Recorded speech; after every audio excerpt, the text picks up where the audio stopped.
Bismillahirrahmanirrahim. Assalamualaikum warahmatullahi wabarakatuh. Sahabat Islam yang dirahmati Allah Subhanahu wa Ta'ala, pada kesempatan kali ini berita Islam akan bercerita tentang kehadiran Sang Kekasih. Tahukah kalian bahwa sebelum hadir ke muka bumi, Nabi Muhammad SAW sudah dikabarkan Allah Subhanahu wa Ta'ala kepada nabi-nabi sebelumnya sebagai sosok manusia yang memiliki sifat-sifat mulia. Bahkan Allah Subhanahu wa Ta'ala selalu bersalawat kepadanya. Nabi Muhammad SAW adalah penutup para nabi yang menjadi rahmat seluruh alam. Nabi Muhammad SAW adalah pembawa berita bahagia, ancaman dan perintah yang merupakan manusia teladani sepanjang masa. Ia adalah manusia utusan Allah Subhanahu wa Ta'ala yang kepadanya umat manusia memohonkan syafaat. Tidak satupun makhluk yang mencapai kesempurnaan yang dicapai Nabi Muhammad SAW. Sejak kecil ia telah memperlihatkan ketulusan, kejujuran. Dia manusia yang seumur hidupnya tidak pernah berbohong, tidak pernah mengkhianati janji, dan sayang kepada yang miskin. Sungguh beruntung orang-orang yang dapat menjumpai dan mengikuti ajarannya. Nabi Muhammad SAW lahir pada hari Senin 12 Rabiul Awal, bertepatan dengan tanggal 20 April 571 Masehi. Nabi Muhammad SAW lahir dalam keadaan yatim. Ayahnya Abdullah bin Abdul Muttalib wafat saat Nabi Muhammad SAW masih berusia 6 bulan di dalam kandungan ibunya, Siti Aminah. Saat bayi Nabi Muhammad SAW diasuh oleh Halimah Sa'diyah dari Bani Sa'ad, kabilah Hawazi. Di perkampungan Bani Sa'ad inilah Nabi diasuh dan dibesarkan sampai usia 5 tahun. Saat Nabi Muhammad SAW memasuki usia 6 tahun, ibunya wafat. Ia pun diasuh oleh kakeknya, Abdul Muttalib. Kakeknya adalah seorang pemuka Quraisy yang sangat disegani. Nabi Muhammad SAW mendapat kasih sayang dan perhatian yang sangat besar dari sang kakek. Sayang, hanya 2 tahun Nabi diasuh kakeknya. Abdul Muttalib meninggal saat Nabi Muhammad SAW berusia 8 tahun. Nabi Muhammad SAW selanjutnya diasuh oleh pamannya, Abu Thalib, sampai menginjak remaja. Sejak diasuh oleh pamannya, Nabi Muhammad SAW berkembang sebagai seorang anak yang mulia menginjak masa remaja.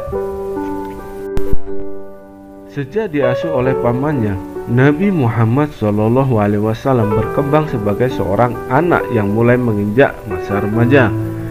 Disitulah Nabi Muhammad SAW diperkenalkan oleh pamannya bagaimana cara menjalani hidup.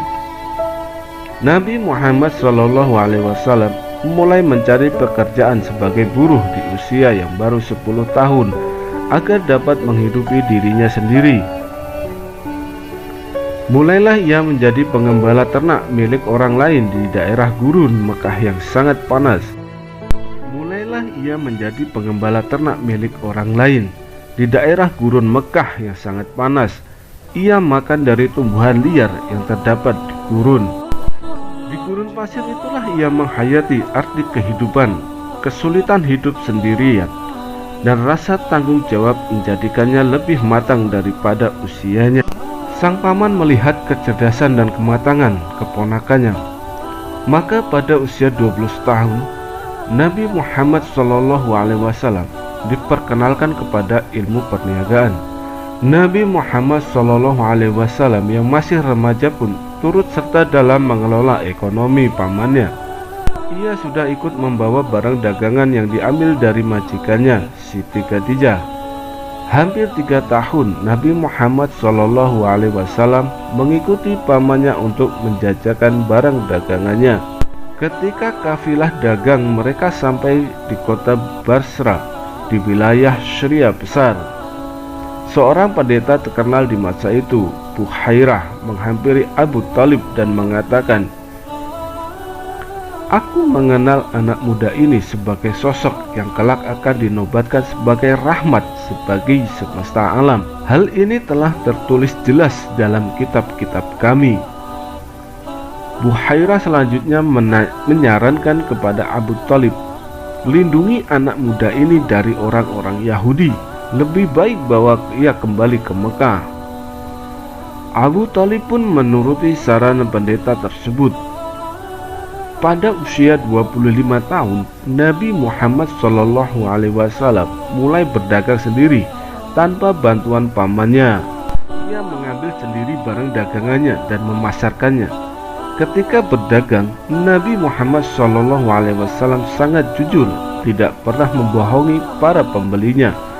Nabi tidak pernah mengambil keuntungan yang terlalu besar, selalu berkata sopan, ramah, dan penuh kasih sayang. Kejujuran, perilaku santun, kesopanan berbicara, kerja keras, dan kecerdasan Nabi Muhammad SAW merebut hati setiap orang, termasuk Siti Khadijah. Pertama-tama ia meminta Nabi Muhammad SAW untuk memasarkan barang dagangannya ke Syria. Hasilnya luar biasa. Itulah yang membuat Siti Khadijah tertarik dan akhirnya menikah dengan Nabi Muhammad SAW. Mereka dikaruniai 7 orang anak, yaitu Ibrahim, Qasim, Abdullah, Zainab, Ruqayyah, Ummi Kulsum, dan Fatimah. Mudah-mudahan ada hikmah yang dapat kita petik. Semoga bisa memberi motivasi kita untuk selalu taat dan bertakwa kepada Allah Subhanahu wa Ta'ala. Assalamualaikum warahmatullahi wabarakatuh.